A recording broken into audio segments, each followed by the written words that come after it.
Mahindra bank के Q4 earning report announce हो चुके हैं और अर्निंग रिपोर्ट देखेंगे 2 मई के दिन आते हुए देखने को मिले, यानी कल के सेशन में आते हुए देखने को मिले हैं। अर्निंग रिपोर्ट में डिविडेंड का भी अनाउंसमेंट है। कंसोलिडेटेड रिपोर्ट की बात करेंगे, एनपीए की बात करेंगे and provisioning and growth potential की बात करेंगे। तो डिविडेंड अगर देखा जाए तो डिविडेंड की अमाउंट अगर देखें तो डिविडेंड यहाँ पे देखा जाएगा तो 0.65 रुपीज़ पर शेयर का डिविडेंड आता हुआ देखने को मिल रहा है। तो डिविडेंड आप नोट डाउन कर सकते हैं 0.65 का। रेवेन्यू फ्रॉम ऑपरेशन से देखेंगे जो इंटर थ्रू देखा जाता है तो 16,771.93 करोड़ की आ रही है। ईयरली पे क्वार्टरली लेवल पे देखेंगे 17,506.80 करोड़ की आ रही है। प्रेजेंट क्वार्टर का रेवेन्यू देखेंगे बढ़े 17,827.36 करोड़। तो ईयर ऑन ईयर जाएँ तो आपको रेवेन्यू करीब 6% से बढ़ता हुआ देखने को मिला है। एंड क्वार्टर टू क्वार्टर जाएँ तो बोल सकते हैं कि यहाँ भी ग्रोथ पोटेंशियल थोड़ा सा 1% के आसपास देखने को मिल रही है। तो रेवेन्यू कोटक बैंक के ईयर एंड क्वार्टर दोनों में बेहतर करते हुए देखने को मिले हैं। मार्केट एस्टिमेशन के बोलेंगे तो रेवेन्यू इन लाइन बोल सकते हैं 17,827 करोड़ के आसपास, यानी आधा % की गिरावट देखने को मिली है। तो मार्केट एस्टिमेशन से बोलेंगे तो इन लाइन या आधा % की गिरावट आप कंसिडर करके चल सकते हैं। अगर इनकम को देखेंगे तो 10,000 आ रहे हैं, 10,402 करोड़, 10,343 करोड़, प्रेजेंट क्वार्टर के 10,280 करोड़। यहाँ पे देखेंगे ग्रोथ पोटेंशियल से अदर इनकम में ईयर से ईयर डाउन है एंड क्वार्टर से क्वार्टर थोड़े डाउन देखने को मिल रहे हैं। टोटल इनकम देखें 27,000, 27,800 और 28,000। तो टोटल इनकम की तरफ आएंगे तो यहाँ पे आपको ईयर एंड क्वार्टर दोनों में अप देखने को मिल रहा है।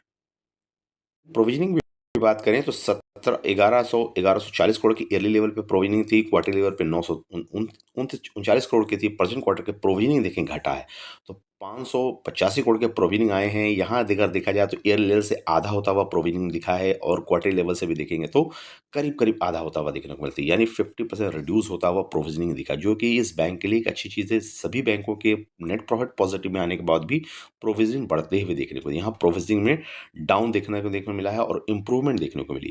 देन यहाँ देखिए एक्सेप्शनल आइटम में क्या है, एक्सेप्शनल आइटम में 367 करोड़ एक्सेप्शनल आइटम इस क्वार्टर के लगने को मिल रहे हैं, जो कि पिछले क्वार्टर और ईयरली लेवल पे नहीं लेगा। तो यहाँ एक्सेप्शनल आइटम का नुकसान हुआ है और प्रोविजनिंग में देखा जाए तो फायदा होता हुआ देखने को मिल रहा है।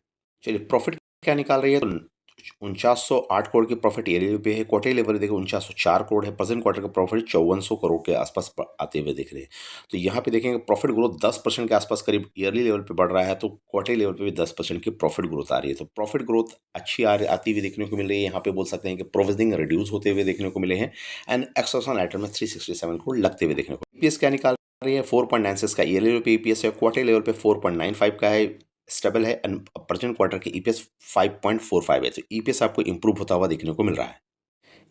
ईपीएस के अकॉर्डिंग मार्केट का एस्टिमेशन करता था कितना था, तो मार्केट का ईपीएस का एस्टिमेशन 5.83 का था। वहां से अगर बोलेंगे तो 40 बेसिस पॉइंट के आसपास की गिरावट देखने को मिली थी। ईपीएस को मिस करता हुआ देखने को स्लाइड मिला है।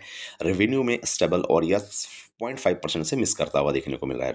देन एनपीए की बात करेंगे तो एनपीए में क्या इंप्रूवमेंट है, एनपीए 1.42 का एनपीए है, ईयरली पे क्वार्टर पे 1.30 का एनपीए है, प्रेजेंट क्वार्टर के एनपीए है 1.20 आए थे। एनपीए रिड्यूस हुए हैं यानी इंप्रूव होता हुआ देखने को मिला है। पॉजिटिव साइड में ग्रॉस एनपीए, नेट एनपीए क्या आ रहा है तो 0.30 का नेट एनपीए है, ईयरली लेवल पे क्वार्टरली लेवल पे 0.31 का एनपीए है, ये अभी के एनपीए 0.25 है। एनपीए इंप्रूव हुए हैं, रिड्यूस होते हुए देखने को मिले हैं। यहाँ पे देखेंगे तो 5% से नीचे की भी एनपीए आते हुए दिखे, 0.25 की बैंक की एनपीए दिख रही थी। एनपीए इंप्रूव हुए हैं एंड देखा जाए तो इनके प्रोविजनिंग रिड्यूस होते हुए देखने को मिले थे, जो दोनों पॉइंट इसके रिजल्ट को पॉजिटिव इंपैक्ट कर सकते हैं। ओवरऑल देखा जाए तो रिजल्ट साइड्स पे दिख रहे हैं। नेट इंटरेस्ट इनकम भी देखिएगा, नेट इंटरेस्ट मार्जिन 4.67% से आया है, वो भी इंप्रूव होता हुआ देखने को मिल रहा है। Net interest margin, asset quality NPA के कारण इंप्रूव होती हुई दिखी है। ग्रोथ पोटेंशियल अच्छे दिख रहे हैं कोटक के, तो उस हिसाब से ग्रोथ पोटेंशियल के हिसाब से अच्छे देखने को रिजल्ट अच्छे साइड में आते हुए देखने को। मंडे के ट्रेडिंग सेशन में देखने वाली बात होगी रिजल्ट का रिएक्शन मार्केट कैसा करता हुआ देखने को मिलता है। थैंक यू फ्रेंड, आपका एनालिसिस कैसा लगा, अच्छा लगा तो चैनल को लाइक करें, सब्सक्राइब करें एंड शेयर करें।